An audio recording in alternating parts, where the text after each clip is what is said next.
Hello, welcome to Toffee TV. It's the final word. Bournemouth 1, Everton 0 at the Vitality on Saturday. Another disappointing afternoon for the Toffees. They slip to just a point above the relegation zone now, heading 3 wins in 19 games. It's all becoming a little bit depressing, if that's the right word, or worrying. Any of the above? Yeah, it's definitely worrying, isn't it? Obviously, just the way we play is just worrying, and I think it's coming to a head, isn't it? It feels like there's something has to happen, or certainly something might be happening. Who knows? But it just feels to me on Saturday, more than anything, was after the Forest defeat, was where was the reaction? Any kind of reaction? The managers said that players weren't doing it for him, what he asked in the game before, and yet he only made one change.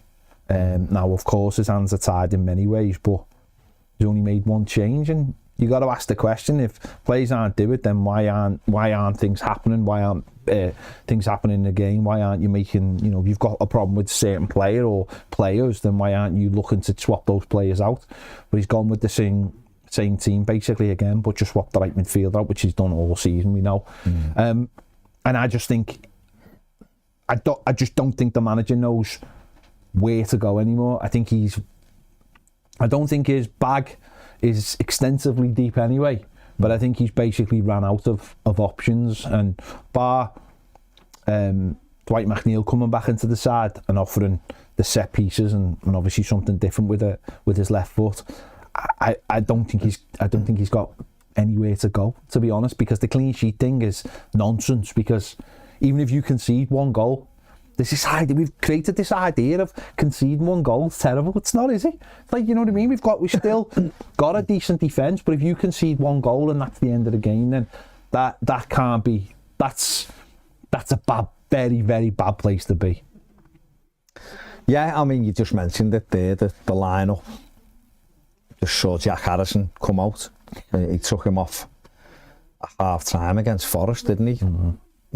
And then said people were doing the opposite. So was it Jack Harrison who was doing the opposite of what he wanted? Who knows? Well, Jesper Lindström. The question is, put decent balls into the box and score goals. Yes. Maybe. Yes. Maybe. Play him on the left-hand side then. Where he's better. But that's for a different day. Lindström came in. Everything else was as it was. And this was always going to be a difficult game. Bournemouth are a good side, albeit they had 5 or 6 out themselves of their squad. It was always going to be a tough game for Everton.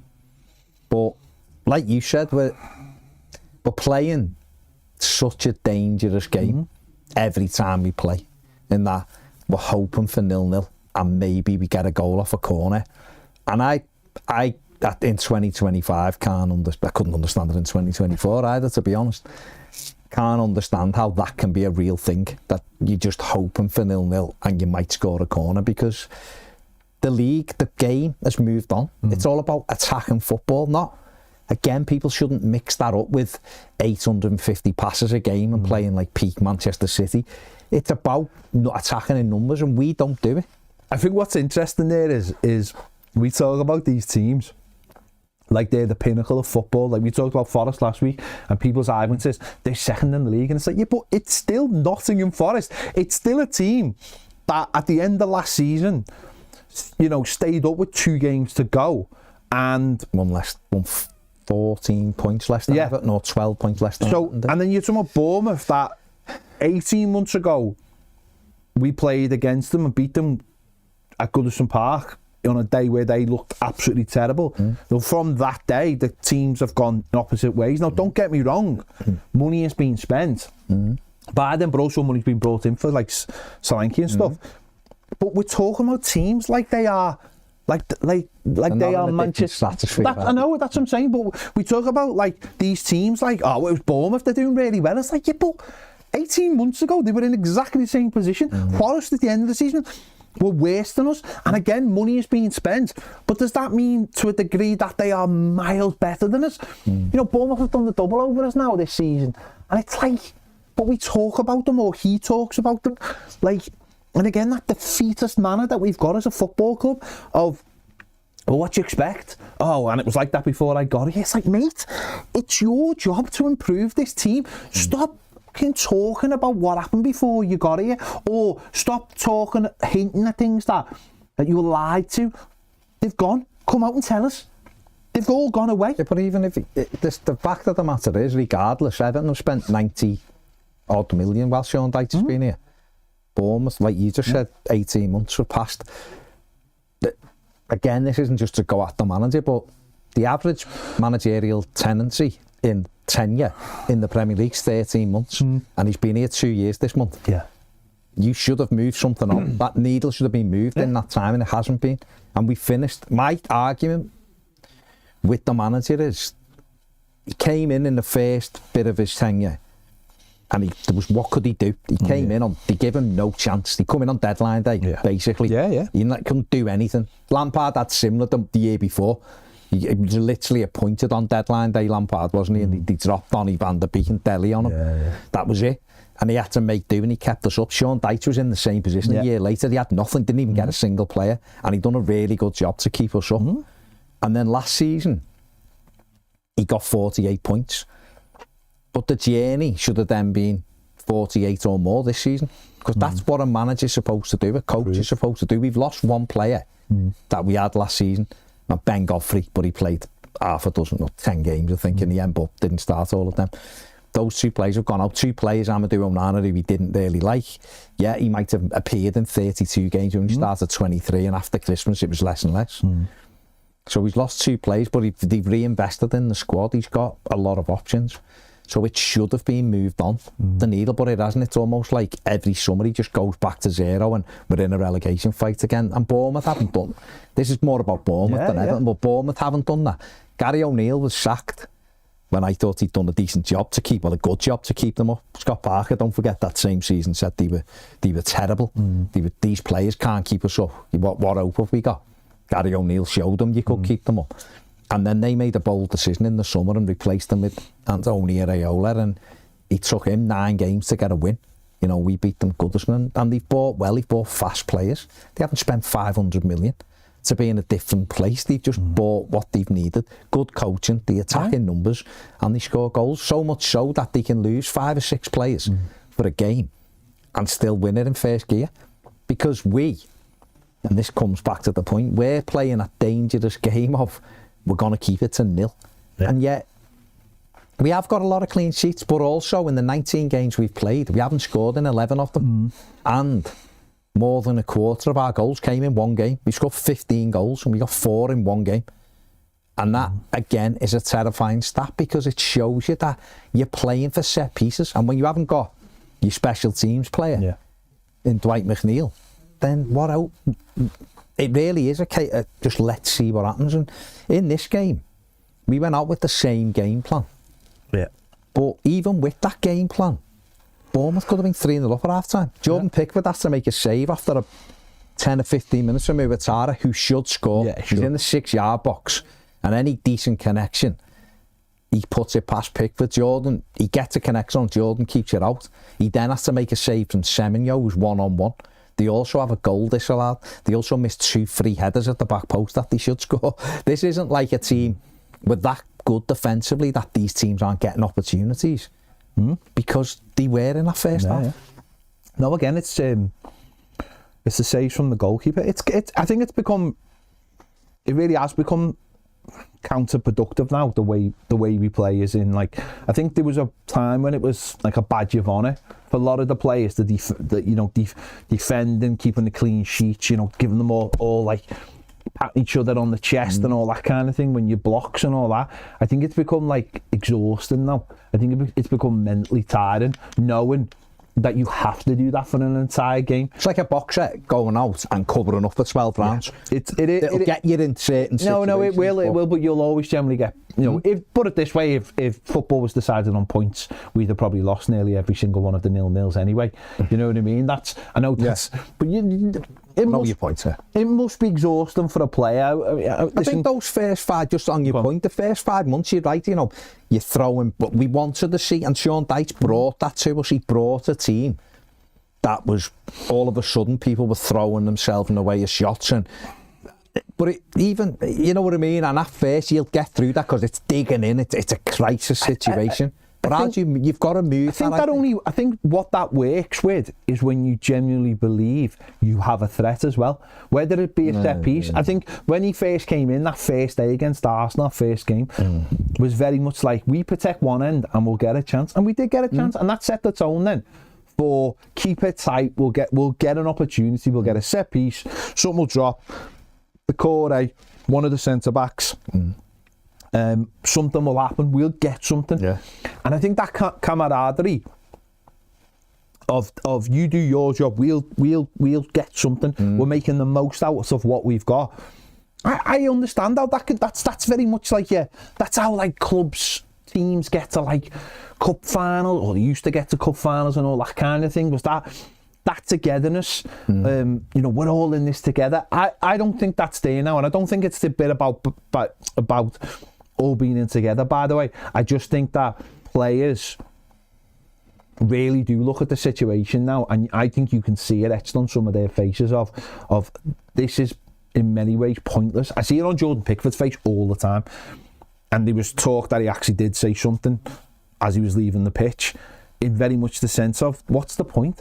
If I have to make 6 saves and we still get beat, what's the point? What is the point of playing this style of football if it really isn't taking us anywhere? When we're watching other teams play with a bit more freedom, still having a structure. I mean, there's no, apart from Southampton, there's no one really in the league that you look at and go, oh my God, they're shipping goals for fun or anything. Of course, teams like Leicester are still losing games. Ipswich are not picking up loads of points. Wolves will have to wait and see, because obviously it's early days. But up till, certainly till O'Neill was sacked, you did say that about Wolves. Yeah. They looked, you see the fighting on the pitch. Porous, weren't they? Yeah. The manager came in, the first thing he said was, wow, these look like a great set of players, I can work with this. This is going to be good, kind of thing. I look at our players and I just don't see that at the moment. I just see a load of players, and we've all played football at any level. You know, when you're going into a game and you're like, we're going to have to defend for our lives. Mentally, it's very, very tough to even think you're going to get through 90 minutes. To do that every single week and the setup be basically the same, and there'd be nothing special about it. I mean, there was a moment, I think it was in the first half, we tried some kind of weird free kick, and literally it was supposed to go. It was actually really good. It was a good idea, but it was so poorly executed by one player that I think the Corey spun it up in the air, wasn't it? But again, if you're a player and you've looked at it and you've been working on it, we could just go, do you know what I mean? Because if that's all it takes, one player just doing that, then you probably just go, that was our one little thing, that was our one little moment that we'd had worked out because we haven't got Dwight McNeil. If it comes down to those moments, it's like when we overanalyse that one chance, Decore's one chance against Arsenal, Brozier and Harrison at the end of the City. We're analysing one chance where maybe other teams can go, oh, that one, and he's hit the post, and you're like 3 or 4 chances, and we're overanalyzing one chance a game because that's all we've got. In this game, we didn't even have a chance. We'd need to. We had a couple of moments. We'd need our 9 up front with this to be able to take chances, wouldn't we? Because we haven't got it. I do understand the limitations of the squad. We've been saying this for ages. No one believes this squad is like top half. We don't even believe it's like top half of the bottom half. But we believe that with a little bit more freedom, with the likes of you know, Dominic Calvert-Lewin, Brozier, even Beto. Then you add into it Njai, Harrison. If I think he's given a certain role on the left and given a bit of consistency, I think there's definitely more that, you know, for Patterson being allowed to be a right back who goes forward, and you're not really too concerned about how he defends because the midfielder's going to come over and cover like it's supposed to be. That should be a plan, though, shouldn't it? The world's best right back can't defend. No. Do you know what I mean? That's just the way it is. But there has to be a plan for going, this is what we're going to do. This can't go, because it's so tiring, and it wears everybody out, and it wears the fan base out, and it wears you. There becomes apathy, and you turn up for games and you just know what you're going to expect. And I honestly don't believe this will be a year we'll get away with it. I just can't see it. I just can't see with the amount of goals. Unless something changes. I just can't see with the amount of goals we score how it'll change. I just don't. But I mean, it is terrifying. Like I've just said, 11 of those games you haven't scored in, the 19, and that doesn't worry you, or doesn't show you that what you're doing isn't working, then I don't know what will. And there's been no evidence of change. You can't keep, we've said it lots of times, you can't. I think if you're playing a certain passing game with players, there will be teething errors.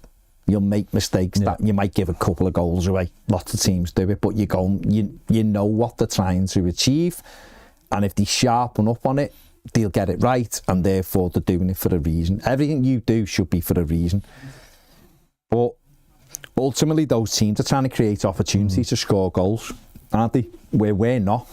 We're creating opportunities to keep clean sheets. So is it any is it any wonder that when Jack Harrison gets 8 yards out with a whole goal against Chelsea, because he doesn't get chances week in, week out, all of a sudden, it becomes a big moment of, I have to score. You're right, we shouldn't sit here and fans up and down the country and in pubs and on doing whatever. You shouldn't really overanalyse one moment in a game.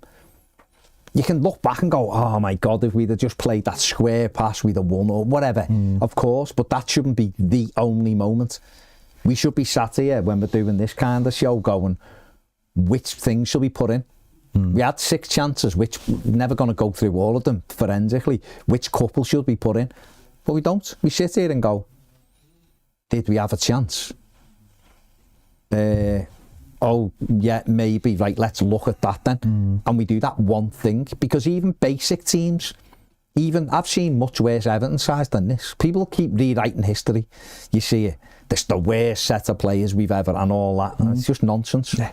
Especially if you have a certain age. Yeah. You know, if you watch like the Walter Smith's team with 6 centre-backs in, or the 98 Well, if you side, watch what Mike Walker's team got turned into, then you know what I mean? There's lots of things where individually there was players, but as a team it wasn't great. I understand people saying the way we're playing right now, absolutely, I'll get on board with that. The way we're playing right now, we probably haven't played this poorly as a team with what we're doing for a number of years. You know what I mean? But expectation though, isn't it? I know, but what I'm saying is that if your expectation is to go out and get a 0-0, anything could happen in a game of football for it to go on the back of the net. See, Benitez, none of us could believe he was ever appointed, and none of us shed a tear when he left the club. You know, and lots of us think it should have been done a lot earlier than it did. But even he had a game plan to get forward. He had 2 wingers and wanted the Charlison and Dom.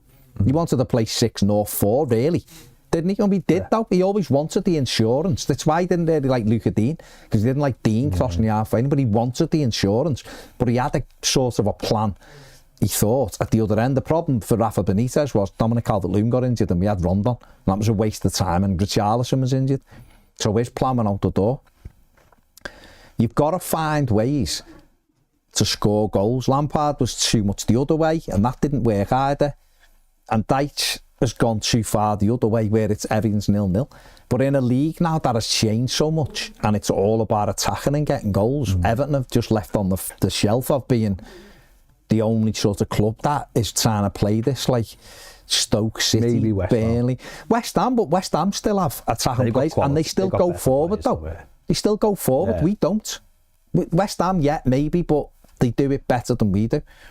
Where we don't, we've got no game plan to go forward, and we don't want to really attack. Whereas, I watched West Ham up at Newcastle, and Wan-Bissaka was in the box, the right back scoring goals. I think that's what we have to see. I think the Forest game was the irony of it all. It's like Forest coming into the game flying, you knew exactly what their game plan was, and yet I said this probably for the final word for that is we took the initiative, so therefore we opened the door to them. So that's what I don't get. But I just don't get that about like, you play certain teams and you don't want to give up anything.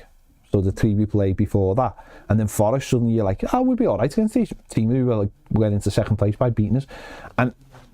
But that was always the danger in that No, I game, know, that's what I'm saying. Neither of them wanted the ball, did they? But they done what they. But you look, they're a better team than us, so you go, well, we definitely don't want it. And in this, it was just like, it wasn't even like we didn't want the ball. Every time we got the ball, we just booted it up the pitch. I thought, in all fairness, right, I thought we were we looked a bit better in the opening 25 minutes because we had Breuer up front and we broke a couple of times. But even then, our decision making, it's because it does look like, I don't know, I'm not a Finch fan, I have no clue. But just my eyes looking at it tell me that we've done lots of defensive shape and we do very little attacking shape. Because when we break, no one makes any runs. You watch Bournemouth when they broke, there was 4 in the box all the time. There was Semenyo flying down the right, Uwatara flying down the left. They had Evan Nielsen in the box. They had Clive coming onto it. They always had a couple of defensive midfielders sitting, and Kerkers, who played basically like a left winger, who's their left back. They always made sure they had a bit of cover, but they committed bodies forward. When we broke, and if we did get on a bit of a run with like 3 players, we slow it down so much, we end up turning back and coming back to ourselves, and it's like, where are you going? Like the goals there. Like there was one where Breuer done really well, killed it, went past a couple, and then like twatted it across the bar. And it's like, what do you want anyone to do? And he to be fair, he sort of had to go with himself because he knew he should have fired it in low. But that was one of the kick the ball. Yeah. But that was one of the only real times we got round and put a delivery. Lindstrom got away twice and stopped and come back. When you look at the way we play, Njai's been a godsend to the manager because he just picks the ball up and runs with it. And I think Brozier's similar because he does the same thing. He comes in deep, picks the ball up and then looks to run at people. They're a godsend for the manager because the manager doesn't have to coach that. He doesn't have to tell them where to go or what to do. He just puts them in the position and they do it automatically. And they're a godsend because you don't have to have any patterns.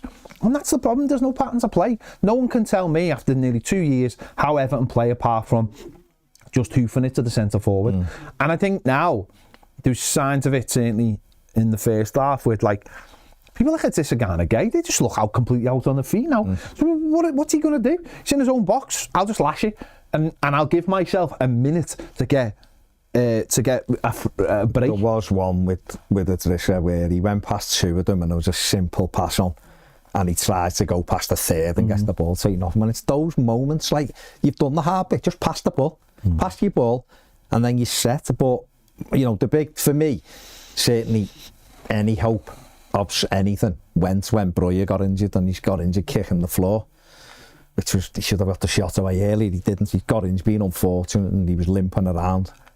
But other than the first half, we had nothing. He goes off, and you're like, there we go. And it's not because of Dominic Calvert-Lewin coming. Like, I wouldn't be playing Dom at the moment because I don't think he's playing well enough. So for me, he's rightly out the team. But he comes on, and it's like, what are we going to do? What do we do for? We just kick it up then, in the air, right? And what does the lad, what do you want him to do? What Brozier has shown me is that they should be both playing. Yeah. Because should be a real threat. Because when Brozier had the ball, he was spinning and he was running at them, and the one down the right, okay, it was only one opportunity. But then he drops in and he allows the opposition to go 10 yards further up the pitch, and you lose your shape a little bit. So with Dom, you've got your shape, but then you have someone like Brozier. So if we'd had like Brozier on the right or Njai on the left, or swapped over and Dom up front, okay, that's the right way to play. What that is then suddenly is 2 players who can carry the ball, and a centre forward who wins a lot of headers. That's what Nottingham Forest do. That's literally what Nottingham Forest do. And then you have a breaker from midfield. You have a midfield that might have one who goes, the other 2 sit. One of your full-backs goes, one of them sits, and opposite. That to me is like all you're doing is changing one player. And you're not reinventing. He doesn't trust anyone on the right. Like, why not just take that chance? But again, he's so steadfast in his ways. We started to show some out. Players not doing the jobs. He can't settle on a right winger because he doesn't think they either. But why doesn't he just play? And again, whatever. But it'd be, I know he won't because he's he's locked into the way he plays, but he's got 3 lads who can play up front there, and okay, Chimitty wasn't on the bench and was injured or whatever, right, but normally he'd have that option as well on the bench, but yeah, Beto still got a centre forward on the bench, play with a real 3. You could, if he really wanted to be ultra cautious, play 7-0-3 then, but say to the, you're laughing, but no, that's what we're playing anyway. Say to the 3 lads, stay up front, the 3, stay high, because guess what? Bournemouth have to sit deeper then, because you're high, right? The 7 in front should be able to look after it. But then when we break, if it's the core, because you've got Mangala and you've got Garner, break and join, you've got 4, which is what Bournemouth did. They played high. But we don't, we play 4-5-1. We just whack it up. See, if you've got players who'll come and take it to feet and go, like Breuer, who's strong as well, he can run, and Jai can spin. Them 2 should be like that all half. Yeah. Switching sides so the fullback is unsure who he's up against. Now, okay, against Bournemouth, you've got to make sure you do the other bit, because their fullback does fly. Okay, we have to be a bit careful with that, but that's just part of your job. It's just...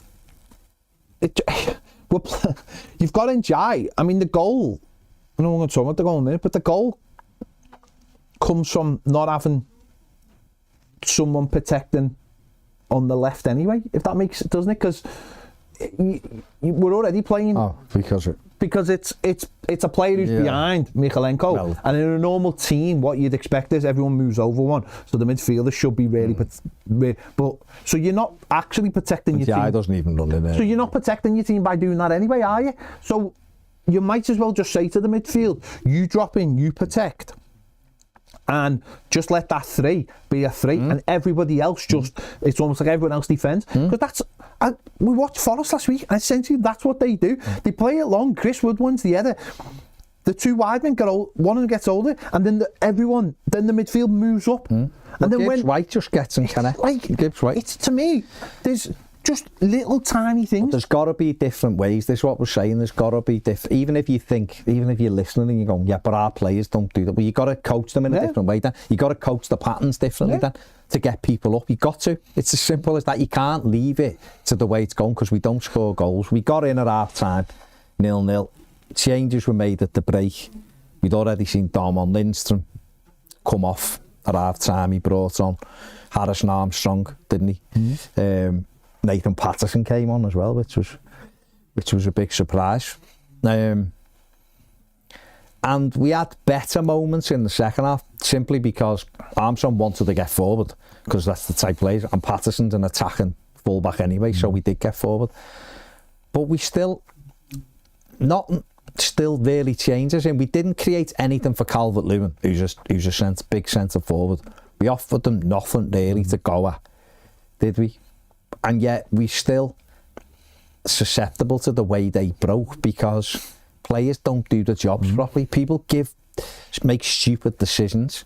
The way we're playing is always a 50-50 ball. Everything we do, we toss it up, it's 50-50. The core gives the ball away so much, it's running away from him. Someone said it's like he's trying to juggle a ball down an escalator, running after it, it's hitting him and going. But because we don't play any decent type of football, we've never really got a measure of control of what we're doing. So we'll whack it up to Dom. If he gets beaten, or he's got 2 or 3 round him and he take the ball off him, they're on the back foot. If you were playing against us, would you ever be worried? Like set pieces, yeah. No, if I'm playing, but the way I look at it is, if I'm playing against Everton, I just say to my players, just keep attacking them. Just keep attacking them, because they don't get out. And if you can something will drop, you'll get an opportunity, because we don't attack. So therefore, by not attacking, we allow the opposition to squeeze us into our own half, further and further and further back. I mean, like, the goal is like, they shouldn't be scoring from not the shot, but the fact that they get down the right, that's got 2 right backs on it, a ball, and it's like, but it's because we don't have any kind of style. We don't have any way of playing. We don't say to the opposition, you better be careful, because these will get you on the counter attack. So we don't have a counter attack. So for me, I'm just like, if I was the opposition, I'd go sit in, lads, because these aren't going anywhere. Set piece, of course, but how many actual corners do we even get anymore? We don't even get corners anymore. Got one early on, didn't we? And that was it. We had a few, but we just don't do nothing. I mean, the goal, you know, fair play to Iriola. They couldn't sort of break us down. He made changes, didn't he? And, you know, they put us on the back foot. Let's have a look at the goal, though, which came. It's a straight ball. It's a free kick. Tarkowski fouled Evan Nielsen. That wasn't a foul. Well, he caught the back of his foot, which is, you're always going to get it there. He's gone down. They take a straight free kick. It gets flicked on. It goes out. Tarkowski, for me, he's got to get closer to Kirk. As he doesn't, he allows him to cross the ball. Mikalenko, I've got it circle there. Mikalenko just hasn't got on that one. Just has not got a clue that David Brooks is behind him. No. And yet he's got one man to mark. The ball comes in. He's still no clue. I mean, his positioning there is shocking because he's got to be 5 yards further over. And I don't know what Brantwaite's doing either. Let's Evan Nielsen go in front of him. But he's got to get closer to Brooks. Once it comes over his head, Brooks has just got to cushion that back into that corner, which he does again. He's too far away. Brooks cushions it. That's where it's going past him. And then Brantwaite's his sort of last hope here that he gets in the way of it. And in the final one, you can see he's ducking out the way of the ball. Whereas if he stands up, he heads that over the bar. Which is no idea. So from no one standing on the straight free kick, no one, Tarkowski not getting out to close Kirkos down, Mikalenko not knowing the man he's supposed to mark's behind him, to Brantwaite ducking. After Pickford's made 4 saves, 5 saves, it's calamitous. Mikalenko, I do feel slightly sorry for him. Because I'll tell you why. Because as a fullback, you're actually coached to do what he does. You've got to know what's over your shoulder. No, I agree. I'm not disagreeing. As a fullback, you are coached to do that. You are coached to be the one behind. So the centre back it's always one over. No, of course it is, but you should know what's behind. No, I know. But so I feel, and you have to almost decide who is the real danger. And you have to decide that from the cross. And if you see the weight on the cross, you have to be quicker to assess it and say, this is going deep. It's not coming to me. This is going deep. So I do feel sorry for him in a way, because you always expect your wide man to tuck in, or the midfielder to tuck in. But that's the problem. You have to make those assessments on the fly in real time. As soon as that cross is coming, he's got to see how heavy it is and get out of that as fast as he can. And he doesn't. He gets caught on the spot. He's frozen. But you've always got to be always like that, always on the team. Well, funnily enough, the home game against Bournemouth when we were winning 2-0, he had no clue. Semenyo was behind him and he made it 2-1. He taps it in. If he'd have been aware, he'd have cleared that one and we might win the game. But you're right, he should have cover as well. But that cross is there. He should be looking, going, Brooks is here, and I know someone's here. He goes to his right position. Once that's there, it's not dropping. So your assessment's got to be there. You can see that as the fullback as well. So as the fullback, you should be shouting at Brantwaite, going, I've got to go. Or I've got to go. Yeah. You've got him. Drop. So you've got to see the Brantwaite there. Drop. Come goal side of him. Because that Mikalenko's on his goal side of him. You've got to say to him, drop, come goal side to him, and I'll cover this. Why do you think Brantwaite's ducked out the way of the ball? I think it's because he thinks the goalkeeper's going to save it. I think because of the goal that went in at Man United and maybe the one at Man City, he doesn't want to get it. He doesn't want to head that into the goal. But I think, again, you have to be safety first. You have to. It's all well and good in the aftermath. Like the one at Man United. I have no problem with that whatsoever. Going in anyway. No, I know, but I have no problem with that. He's made a decision. Doesn't think the goalkeeper's going to get there. Sometimes they do, sometimes they don't. We've seen it sometimes where they've hit them and gone, oh, why didn't you just leave it? You can't make that decision in a split second. But for some reason, maybe at the corner of his eye, he's seen Pickford and he thinks Pickford's just going to save this. Or there's a shout has come from somewhere or whatever. But I think as a defender, you have to defend first, safety first. And if you can get it in the way. I mean, you've seen it recently at Man City, didn't we, when they played Man United? The lad trying to, was it Stones or whoever it was, trying to back heel off the line when he could have just cleared it. And I think for that one there, you've just got to get your body in the way. And if it bounces off you and goes in, so be it. But Pickford certainly obviously wasn't going to say it because he didn't.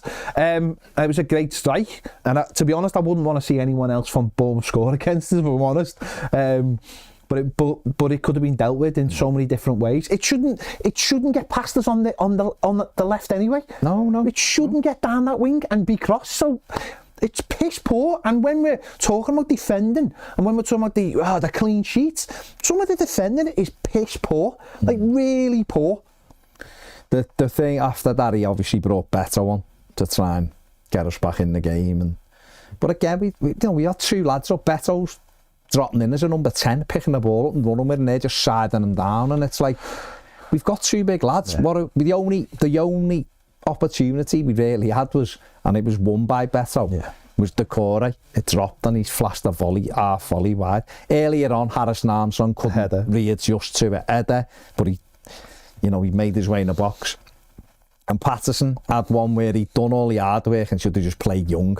Just flicked it off to Young, and he's had a shot and put it over, but they're few and far between. We've ended the game at 9 shots and not one was on target.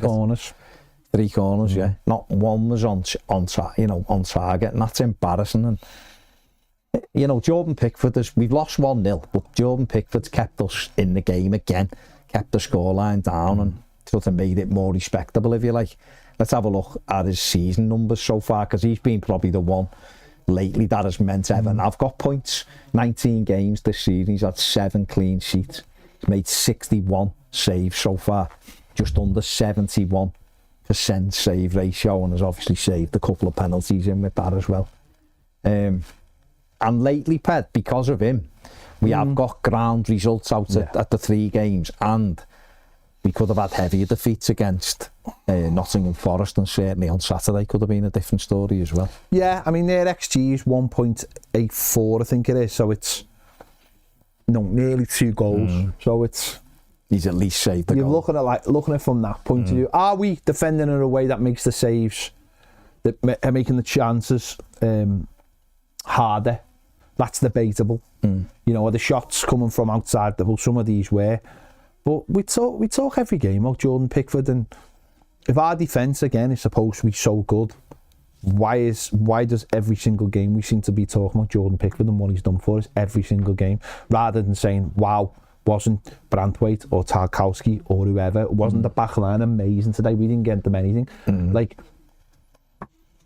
again, I'll go back to the Forest game. I looked at that Forest game, their defence, and I couldn't single one out. I thought they were so good and so solid. But with ours, I wouldn't look at this game and go, wow, God, we were really unlucky there with that goal, because everything, we were at 6 or 7s all game. Like, the amount of chances, like you said, the couple in the first half where Pickford had to make a save with his feet, and we look all over the place. We had to make a double save, didn't he? We looked it and then had to block it with We look all over the place, and don't get me wrong, we look better because obviously Branthwaite and Taki are together, and Keane, but I think we look so susceptible. Michalenko's not had a good season whatsoever, and I would swap him out for Ashley Young and put Patterson, because at least if Patterson isn't, and if he's not defending well, at least he's going forward. At least he's offering something going forward. That's slightly harsh on Young, because I know he's had the most assists this season. He's had 3 assists. So that's slightly harsh on him, but that's why I'd have him on the left. And just there's just like a narrative that's been created, and again, it's the manager of what we do well. I'm not 100% sure on that. I just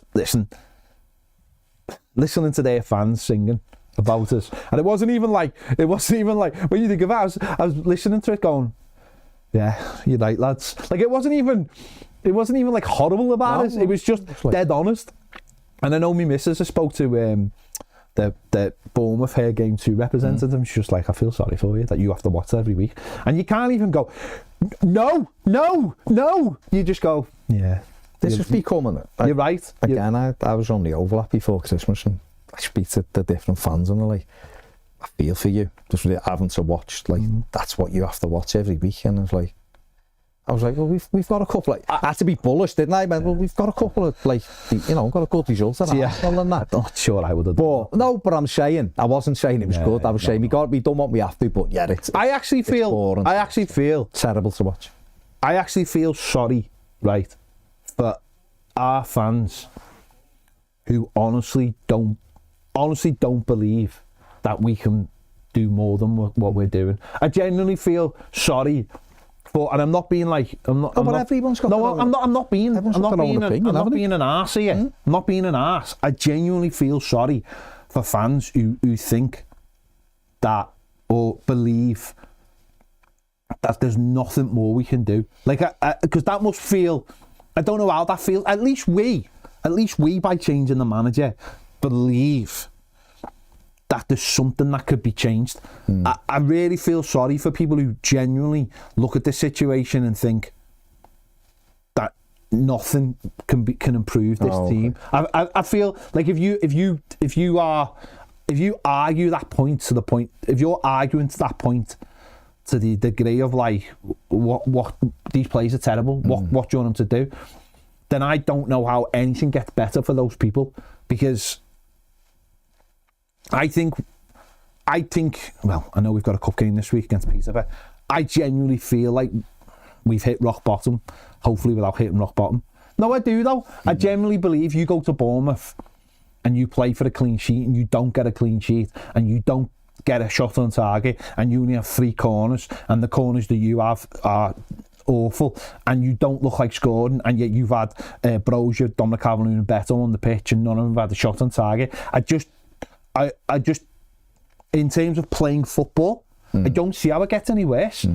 I can see how it can get worse in the table. I can see how it can get worse in actual results, don't get me wrong. But I just don't see how it gets any worse. I don't see how anyone can look at this situation. It's basically us looking at what happened to Wolves when they got beat by Ipswich.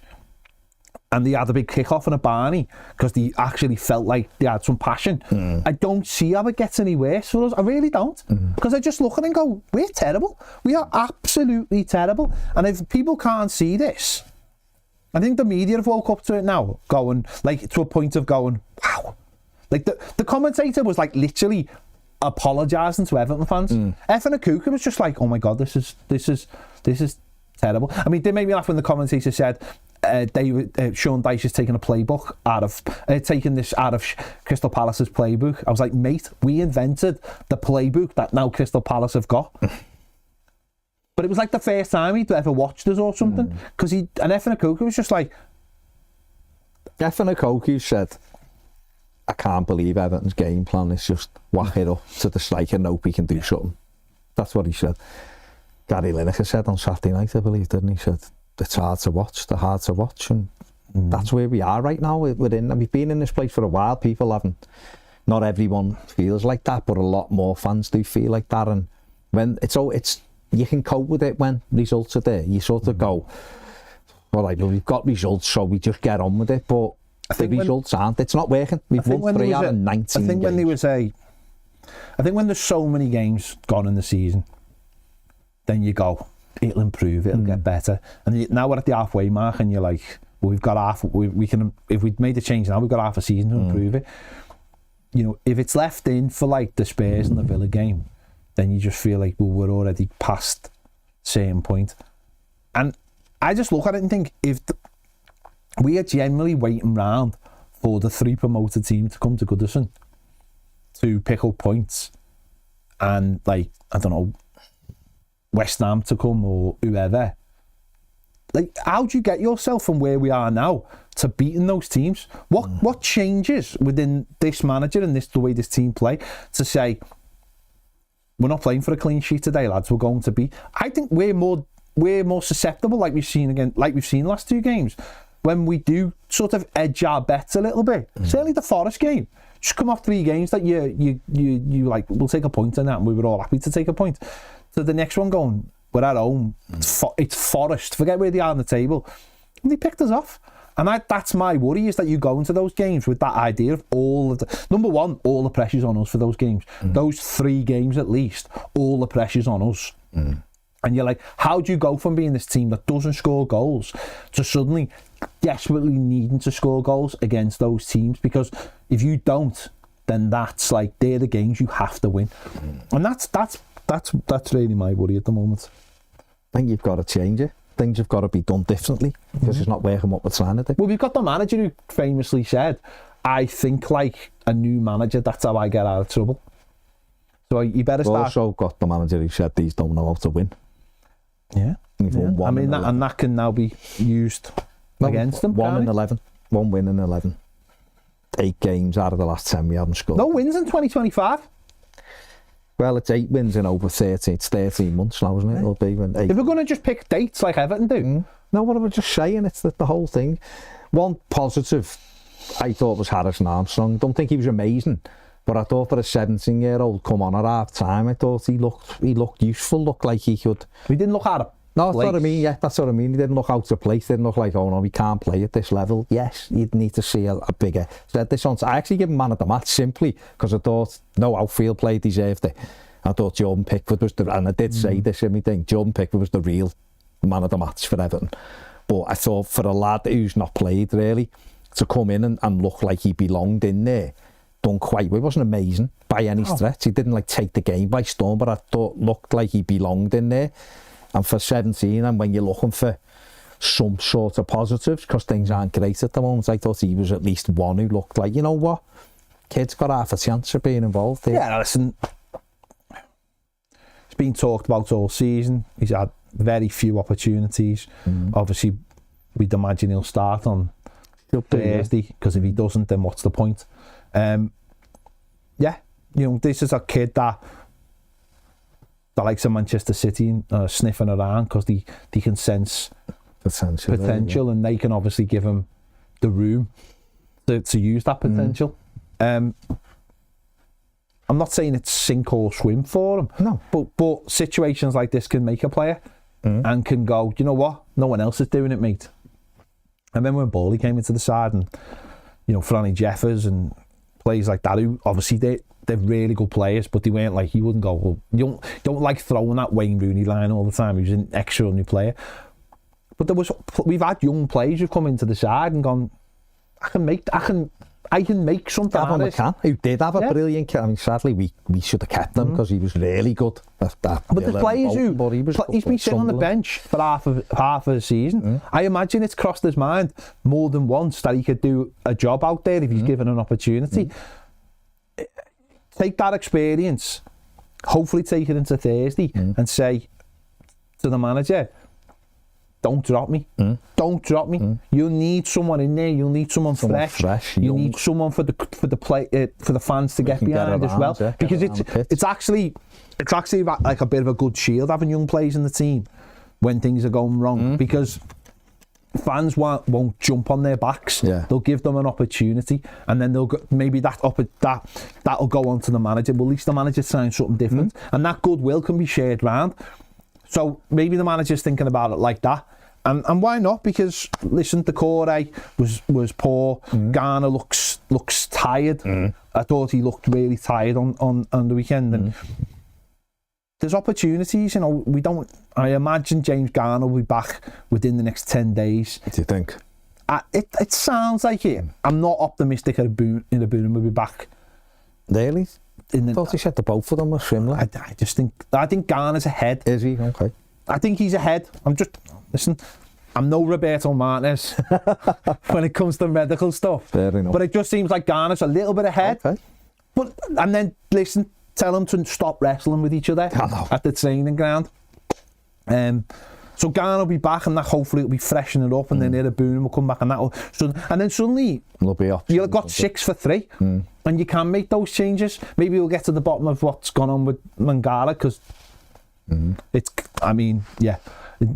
manager didn't seem to quite understand when he was asked in the press conference, which was very strange. Very, very strange. So it's little wins at the moment. Patterson. He made a couple of defensive errors, didn't he? But rusty. I was going to say, because he's barely kicked the ball in 7 months, and before that, he barely kicked the ball for months before that. So, and Uwatara did leave everyone else for dead as well, by the way.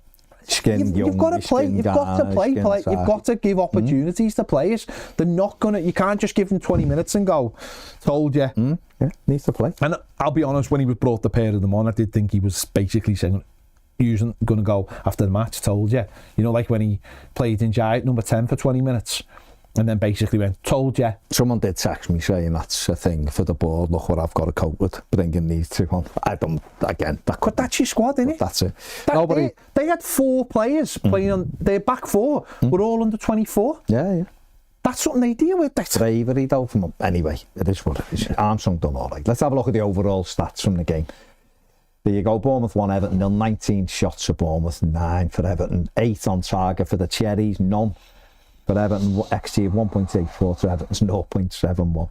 58% possession to the home side, who thoroughly deserved their victory, and they are a good side and they're having a great season. So fair play to them. They have turned it, continued their upward trajectory. Bill Foley's got big ideas there, and they're doing well. Good side, good attacking pace, everything you need in the Premier League.